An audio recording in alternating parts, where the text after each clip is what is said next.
Hello everyone, success matter में आपका स्वागत है। आज हम MHD 7 का चैप्टर 10 पढ़ रहे हैं, जिसमें इस पूरे चैप्टर 10 में सिर्फ और सिर्फ एक ही क्वेश्चन सबसे वेरी वेरी वेरी इंपॉर्टेंट हम कहेंगे, वो है वाक्यात्मक युक्तियाँ। वाक्यात्मक युक्तियाँ बोला जाए या वाक्य रचना की कुछ व्याकरणिक युक्तियाँ और लक्षण जो होते हैं उसके बारे में हम इस चैप्टर में पढ़ते हैं। और इसमें कौन कौन सी चीज़ें आती हैं, इसमें पदक्रम आता है, कारक संबंध आता है, अन्विति आता है, अर्थ संगति आता है, अध्याहार आता है। ठीक है, तो ये चीज़ें आती हैं। अब हम साधारणतः पहले इनकी परिभाषा समझ लेते हैं, फिर इनका विस्तार से चर्चा करेंगे। वाक्य के विभिन्न घटकों के बीच एक प्रकार का क्रमबद्धता होती है, इसे हम पद क्रम या शब्द क्रम कहते हैं ना। उन्हें उसी क्रम में आना होता है। जैसे ड्राइवर धो रहा गाड़ी, तो ऐसे तो नहीं होगा ड्राइवर गाड़ी धो रहा है ऐसे बनेगा ना, ये तो उसका एक प्रॉपर क्रम होता है। तो उसी के बारे में हम पदक्रम में पढ़ते हैं। इसी तरह घटकों के बीच एक प्रकार का व्याकरणिक संबंध भी होता है, जो शब्दों के प्रयोग स्थान द्वारा फिर विभक्तियों जैसे ने, को, में, से आदि द्वारा प्रयुक्त होता है, और हम इसे कारक संबंध कहते हैं। ठीक है, इसी प्रकार वाक्य के कुछ घटक अन्य घटकों के रूपों को वचन, लिंग, पुरुष की दृष्टि से प्रभावित करते हैं। ये बहुत इंपॉर्टेंट है। ठीक है, वाक्य के कुछ घटक होते हैं जो अन्य घटकों को के रूपों को वचन, ठीक है, वचन बदलने से वाक्य बदल जाता है, लिंग बदलने से वाक्य बदल जाता है, पुरुष की दृष्टि से प्रथम मध्यम उत्तम पुरुष जो भी उसकी दृष्टि से क्या होता है वाक्य प्रभावित होता है, उसे अन्विति कहते हैं। ठीक है, एक ही और उसी प्रकार आप पढ़ेंगे कि एक ही संरचनात्मक कोटि का शब्द होते हुए भी उसके स्थान पर दूसरे शब्द नहीं इस्तेमाल कर सकते, है ना, क्योंकि दूसरे शब्दों में किसी भी संज्ञा आदि शब्द की जगह वाक्य में कोई दूसरा संज्ञा आदि शब्द नहीं रख सकते। शब्दों के अर्थ में एक प्रकार की संगति होती है, तभी वे शब्द सही वाक्य का निर्माण करते हैं। वाक्य के इस लक्षण को हम अर्थ संगति या योग्यता कहते हैं। ठीक है, तो इस प्रकार आपने पढ़ा। अब अध्याहार के बारे में पढ़ लेते हैं कि कभी कभी क्या होता है कि पूरा वाक्य ना बोलकर वाक्यों के कुछ अंशों को लुप्त कर देते हैं, लेकिन फिर भी श्रोता क्या होता है अभिष्ट अर्थ का बोध कर लेता है, हम इससे अध्याहार कहते हैं। ठीक है, ये सभी वाक्य रचना की कुछ व्याकरणिक युक्तियाँ लक्षण होते हैं, जिन संक्षिप्त में हमने अभी पढ़ा है और अभी विस्तार से पढ़ेंगे। पदक्रम जो होता है, शब्द से बड़ी किसी भी रचना में शब्दों के पूर्व पर क्रम को शब्द क्रम कहते हैं। यानी कि शब्द से बड़ी किसी भी रचना में शब्दों का जो ये क्रम होता है, जैसे क्रम प्रधान हर भाषा में अलग हो सकती है। उदाहरण के जैसे ये देखिए कि उदाहरण हिंदी, अंग्रेजी, भारतीय भाषाओं में संज्ञा पदक्रम पदबंध का शब्द क्रम है, विशेषण प्लस संज्ञा। जैसे बड़ा लड़का, सुंदर लड़का, सुंदर मकान, है ना, मकान सुंदर नहीं होता, सुंदर मकान, विशेषण पहले आता है और संज्ञा बाद में, तो ये पदक्रम हो गया। कुछ अन्य भाषाओं जैसे फ्रांसीसी, रोमानी आदि यह क्रम उल्टा होता है, वहाँ पे संज्ञा पहले आती है, विशेषण बाद में। ठीक है, इस प्रकार हिंदी, भारतीय भाषाओं में क्रिया वाक्य के अंत में आती है, जबकि अंग्रेजी आदि भाषाओं में कर्ता के बाद मध्यम, ठीक है, या कर्ता के बाद आता है या फिर मध्यम में आता है। ठीक है, ये चीज़ें क्या होती हैं, क्रिया वाक्य की बात की जाती है ना, है ना। तो ये सब चीज़ें क्या हैं, ये अलग अलग भाषाओं में अलग अलग तरह की हम देख सकते हैं। ठीक है, यहाँ हमारी चर्चा का विषय वाक्य के घटकों के बीच शब्दक्रम व्यवस्था से है। पदक्रम का वाक्य में वही स्थान है जो कारक का है। इन दोनों वाक्यों में प्रथम स्थान में आने के कारण ही सांप और मेढक करता है। यानी कि जैसे सांप मेढक खा रहा है, तो सांप पहले आया ना, इसी वजह से वो कर्ता बन गया। वहीं पे इसी वाक्य में मेढक को आगे रख दिया, सांप को पीछे, मेढक सांप खा रहा है, तो मेढक क्योंकि आगे है इस वजह से ये करता है। ठीक है, तो पदक्रम जो होता है वो मैटर करता है।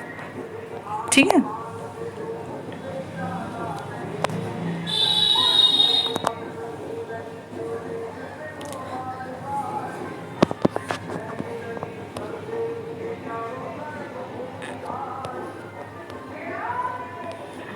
देखिए अब उसके बाद कारक संबंध। कारक संबंध की बात करें तो वाक्य के सभी पदबंध परस्पर कुछ व्याकरणिक संबंधों से जुड़े होते हैं, तभी उसमें वांछित अर्थ बोध होता है। यह व्याकरणिक संबंध कारक संबंध होते हैं। जैसे है ना, आप भी जानते हो कि कर्ता ने कर्म को करण से के द्वारा संप्रदान के लिए आपादान से अधिकरण में पर, है ना।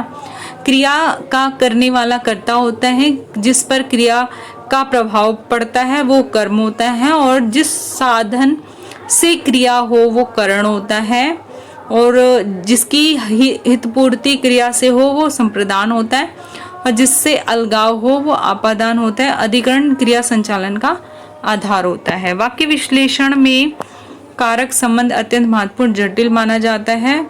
क्रिया वाक्य के केंद्र में है। क्रिया ही यह निश्चित करती है कि उसे वाक्य में कितने किन किन कारकों की आवश्यकता, क्रिया वाक्य के केंद्र में है। क्रिया ही यह निश्चित करती है कि उसे वाक्य में कितने और किन किन कारकों की आवश्यकता है। उदाहरण के लिए आना, बुलाना, बुलवाना क्रियाओं की कारक संबंधी आकांक्षाएं देखिए।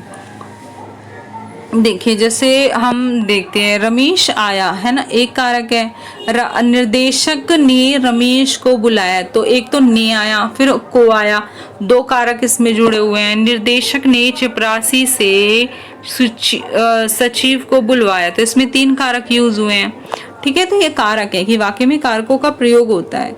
उसी तरह अन्विति होते हैं। हर भाषा में संज्ञाओं की तीन प्रमुख व्याकरणिक कोटियां होती हैं, वक्ता, लिंग और पुरुष। ठीक है, तो संज्ञा के माध्यम से वाक्य के कुछ घटकों जैसे विशेषण क्रिया के रूपों को प्रभावित करती है। किसी घटक विशेष के प्रभाव से रूप बदलने की इस प्रक्रिया को अन्विति कहते हैं। किसी घटक विशेष के प्रभाव से रूप बदलने की इस प्रक्रिया को अन्विति कहते हैं। ठीक है, विशेषण स्तर पर छोटा लड़का, ठीक है, छोटा लड़का है, वहीं पे लड़के हो गया तो छोटे लड़के हो गया, लड़की हो गई तो छोटी लड़की हो गई। विशेषता ये हम देख रहे हैं। क्रिया स्तर पे जैसे लड़का आ गया, सीता आ गई, मेहमान आ गए, महिलाएं आ गई। तो किस प्रकार ये क्या हो रहा है कि इसमें पुरुष के हिसाब से, लिंग के हिसाब से, ठीक है, ये क्या हो रहे हैं कि बदल रहे हैं।